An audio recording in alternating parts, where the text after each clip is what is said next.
Okay, I'm going to try to go through this a little bit more. Let's see, today you will use properties of rectangles to prove a quadrilateral is a rectangle. So this is something with coordinate geometry that you probably was going to skip, but y'all did so well on a worksheet that I'm going over it right now. So keep in mind you will use the distance formula or the slope formula, the x2 minus x1 squared plus the y2 minus y1 squared, or the slope formula, which is the y subtract over the x subtract. Keep in mind something is perpendicular if they are opposite reciprocals. You also need to know the properties of rectangles, that basic ones. Opposite sides are congruent, diagonals are congruent, and it has four 90-degree right angles. Not to mention opposite sides are parallel. We can put that there too. So opposite sides parallel.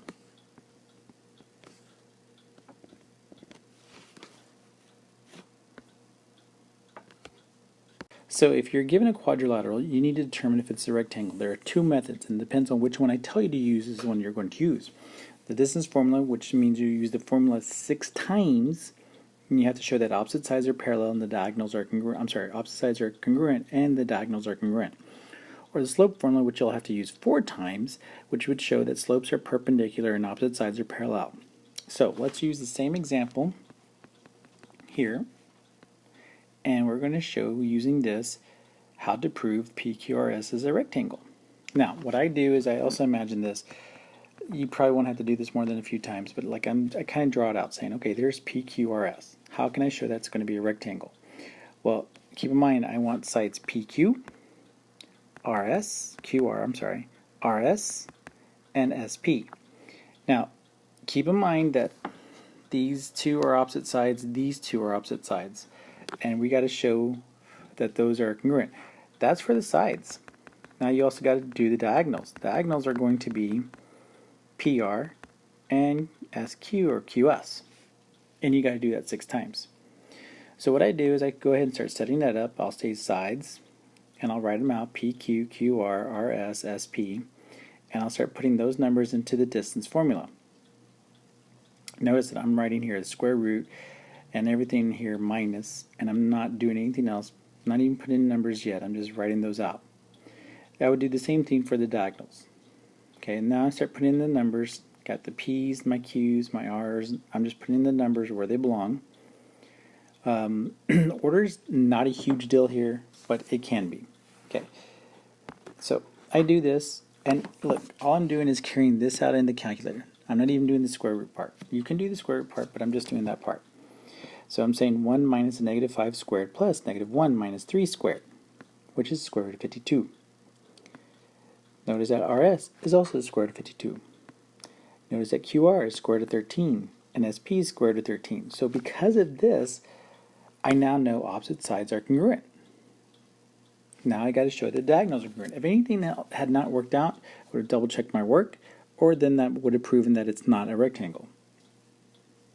So I'm just going to do PR, QS. I should get different answers than what I got with the sides, obviously. And these have to also be congruent. So I do that, and I get square root of 65 for both.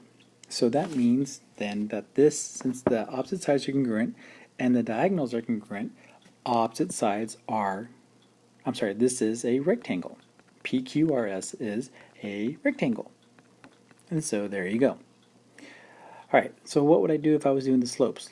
Well, here's the slope formula, okay? So here's an example, doing the same example with the slopes. I already know this is going to be a rectangle, but I'm going to show you with slopes. So I would still do PQ, but I'm going to use a different formula. This is the one where you subtract the y's on top, subtract the x's on the bottom. I also organize it a little bit differently. So here you go, PQ, the slope of PQ is negative 2/3. The slope of QR is 3/2.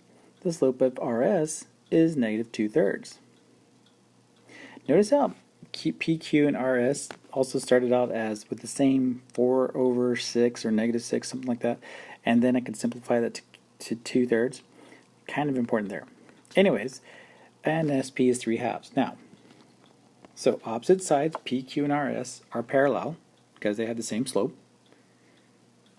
and then the consecutive sides, the ones that connect each other to make angles, are perpendicular. So not only is PQ perpendicular to QR, it's also perpendicular to SP. RS is perpendicular to SP and also to QR. Again, how do I know that? Perpendicular is just flip it and change the sign. And there you go. So again, using the slope formula, that shows you how PQRS is a rectangle. Anyways, that's it for this one. Y'all take care. Thank you so much.